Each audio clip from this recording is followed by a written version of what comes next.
Bisnis kos-kosan adalah bisnis yang sangat potensial dan bisa menghasilkan keuntungan yang stabil. Banyaknya pendatang yang merantau ke sebuah kota mendorong permintaan tempat tinggal atau hunian yang tinggi. Mendesain dan menghitung rencana anggaran biaya secara matang sebelum membangun kos-kosan sangat penting untuk memastikan kelancaran dan keberhasilan pembangunan dari kos-kosan itu sendiri. Bagi teman-teman yang membutuhkan jasa desain, bisa menghubungi nomor yang ada di video ini. Desain kos-kosan kali ini berdiri di lahan ukuran 14 dikali 20 meter.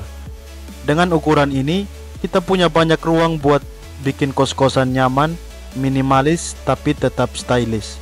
Desain ini cocok banget buat semua target market, baik itu mahasiswa, pekerja kantoran, atau siapa saja yang cari tempat tinggal praktis tapi tetap estetis. Pertama, kita mulai dari tampilan fasadnya. Untuk tampilan fasadnya, kita menggunakan konsep modern minimalis dengan permainan warna netral seperti putih, abu-abu, dan sedikit aksen kayu. Kenapa minimalis? Karena konsep minimalis ini bikin bangunan terlihat lebih luas, simpel, dan tidak pernah ketinggalan zaman. Selain itu, desain minimalis lebih mudah dalam perawatan dan tidak perlu renovasi besar-besaran tiap beberapa tahun sekali. Di bagian depannya, di sini kita siapkan tempat untuk parkir kendaraan.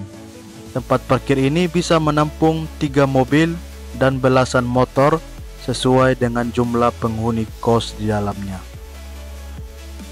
Lanjut kita ke bagian tengah dari kos-kosan ini. Di sini ada selasar yang menghubungkan area luar parkiran menuju ke bagian dalam kos-kosan. Sengaja juga kita pasang roster untuk bagian fasadnya agar sirkulasi udara yang masuk ke dalam bisa sangat leluasa dan membuat kos-kosan ini sangat adem. Dan ini bagian tengah dari kos-kosan di lantai 1 ini. Di lantai 1 ini terdapat 9 kamar tidur, 1 ruang tamu, dan 1 ruang penjaga. Di bagian tengahnya ini kita buat ruang terbuka hijau yang bisa digunakan untuk menanam pohon ataupun bunga yang membuat suasana lebih adem untuk menambah kenyamanan dari penghuni kos. Dan untuk fasad kamarnya sendiri, di sini kita menggunakan bata tempel. Fasad bata tempel memberikan kesan alami, hangat, dan timeless yang bisa membuat bangunan tampak lebih estetik dan elegan. Dan kita masuk ke dalam ruang tamu dari kos-kosan ini. Menyediakan ruang tamu di kos-kosan adalah ide yang bagus karena bisa menambah kenyamanan dan nilai tambah bagi penghuni. Ruang tamu di kos-kosan berfungsi sebagai area bersama yang bisa digunakan untuk menerima tamu, bersantai, atau bekerja. Ini juga bisa menjadi area interaksi sosial yang membuat penghuni merasa lebih betah. Di sini kita pilih sofa dengan desain minimalis agar ruangan terlihat rapi dan tidak penuh. Lanjut kita ke lantai 2 dari bangunan kos-kosan ini. Untuk anak tangganya ini mempunyai lebar 112,5 cm dan tinggi anak tangganya ini 18 cm dan lebar pijakan kakinya 30 cm. Ini adalah ukuran yang direkomendasikan agar tangga mudah dinaiki dan tidak membuat cepat lelah. Dan untuk railingnya kita menggunakan besi hollow yang dicat hitam. Dan di bagian atas tangganya ini kita buat untuk ruang komunal yang di sampingnya ada dapur umum. Ruang komunal ini adalah fasilitas yang bisa memberi kenyamanan dan nilai tambah bagi para penghuni. Ruang komunal ini bisa dimanfaatkan untuk berbagai aktivitas bersama, seperti bekerja, bersantai, belajar, atau sekedar berinteraksi dengan penghuni lain. Selain meningkatkan kenyamanan, ruang komunal ini juga membantu menciptakan lingkungan sosial yang lebih akrab dan bersahabat. Di lantai 2 ini terdapat 9 kamar, dan 1 kamar di bagian depan ini dijadikan untuk gudang penyimpanan. Dan kita akan masuk ke bagian tengah bangunan ini. Sini kita akan melewati selasar. Lebar selasar ini 120 cm, jadi sudah sangat nyaman walaupun dilewati oleh 2 orang sekaligus.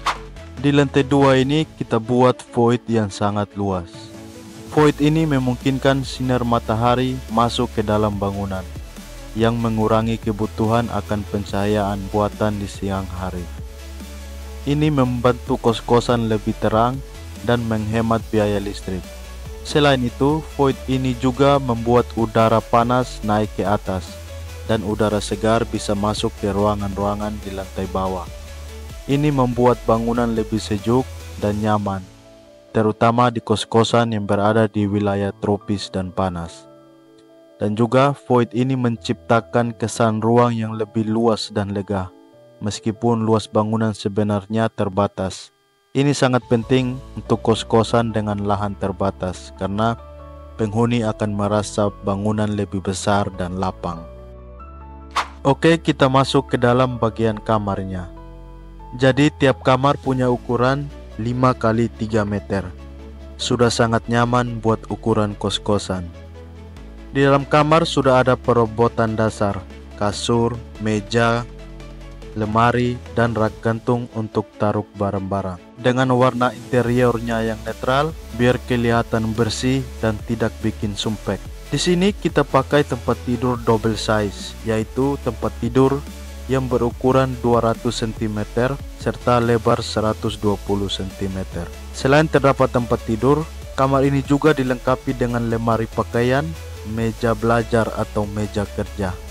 Dan yang bikin spesial, kamar ini memiliki balkon yang bisa dipakai untuk bersantai atau bisa juga dipakai untuk menjemur pakaian.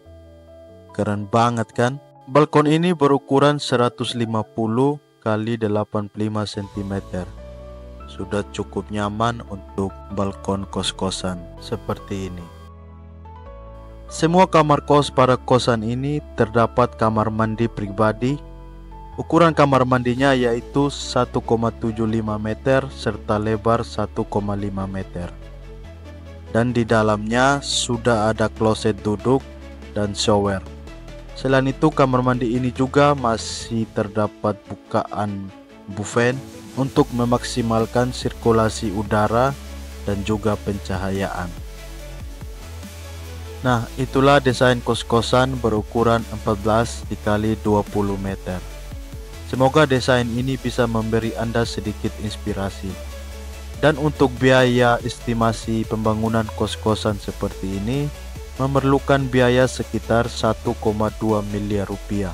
Perlu diingat, untuk estimasi biaya pembangunan tiap daerah akan berbeda. Perbedaan tersebut dikarenakan perbedaan harga material dan perbedaan upah tukang di tiap-tiap daerah pastinya berbeda. Bisa saja lebih mahal ataupun lebih murah.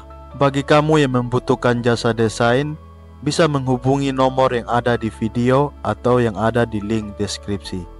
Jangan lupa tinggalkan komentar untuk sekedar bertanya ataupun ingin request desain lainnya.